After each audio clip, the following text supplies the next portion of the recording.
Hey everyone, this is Steve, and today we are going through the chapter Saraxyan in the novel Fall of Imperium. I hope you like it. Saraxyan. The sky weeps.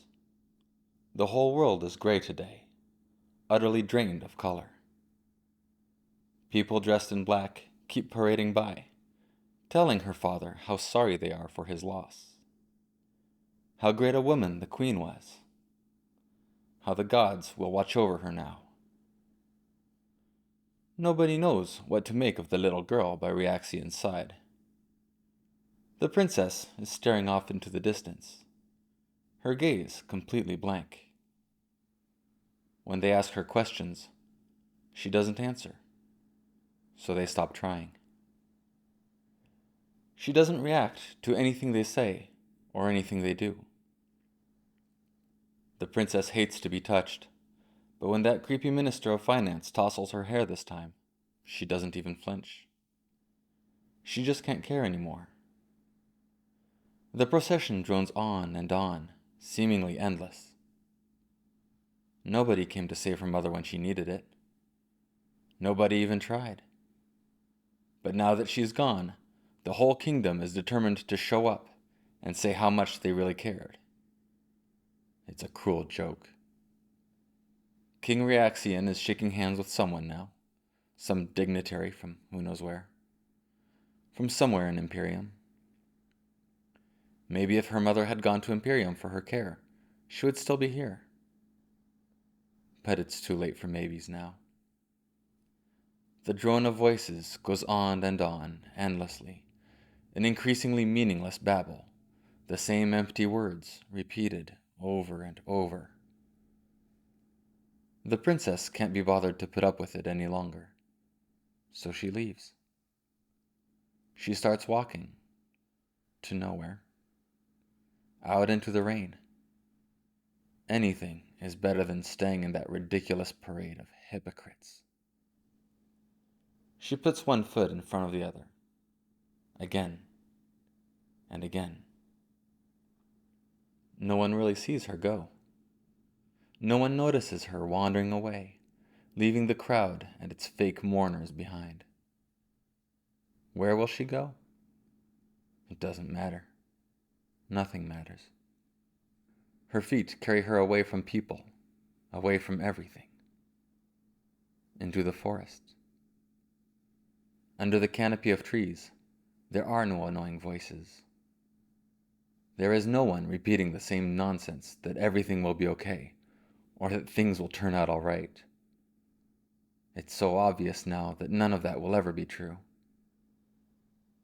How far into the forest can she go? Not far enough. Not far enough to forget all of this, to make it so it never happened. The earth is soft underfoot. Her steps are inaudible as she sinks further and further into the wild, increasingly intent on losing the unbearable world behind her. Leaves and thorny branches scratch at her arms. They catch on her clothes. She doesn't really feel them. She doesn't feel anything at all. How long she wanders like this, she can't tell. She isn't keeping track. It could be hours, or maybe just a few minutes. It feels like days. An eternity. When she steps out into a clearing, she doesn't notice that the rain has stopped falling. But she does notice the dragon. To her young eyes, it looks like a mountain. A red, scaly, breathing mountain. It doesn't cross her mind that she should be scared, or that she should run. The thought that her life might end if the dragon wakes never even registers. She walks up to the sleeping mountain, entranced by the shimmering color of its scales, and places her tiny hand on the dragon's snout. The dragon's flesh is warm. A tingly sensation runs up her arm. Suddenly, she realizes how cold and wet she is. She's trembling. The dragon will keep her warm. She climbs over the creature's tail and nestles herself in close to the monster's body, in the wedge between its chest and its front legs. It is warm in here.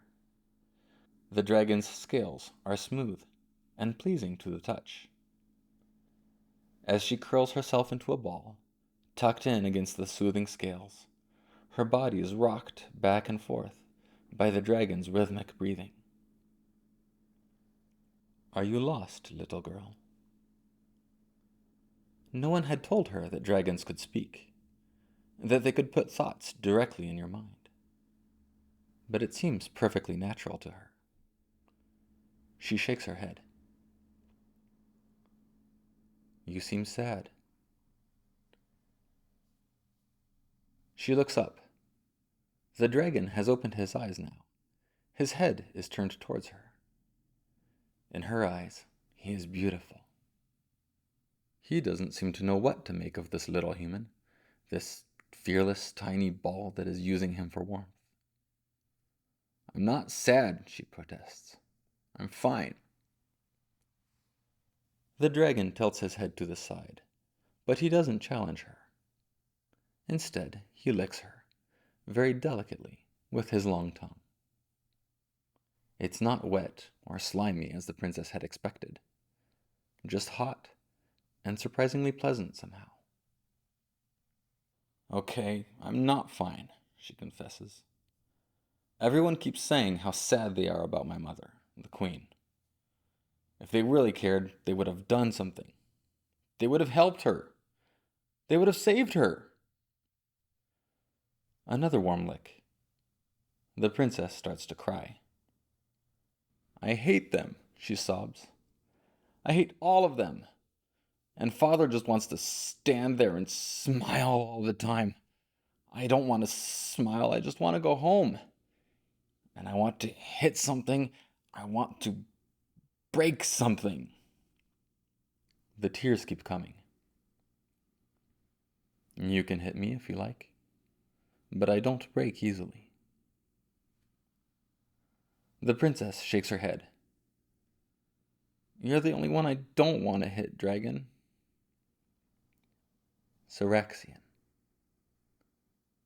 The princess stretches her little arms out, as if she could encircle the enormous creature with just her hug.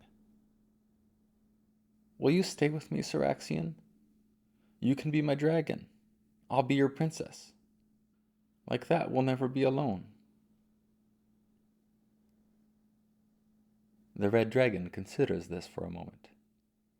Then he wraps his gigantic paw around her, gently, pulling her even closer. He nuzzles her with his snout and lays his head down once more. Exhausted, the princess drapes herself over one of the dragon's huge feet. It is warm and comforting. She is asleep within minutes. So that's our introduction to Saraxyan. Let me know what would make it better, and I'll catch you next time. Take care.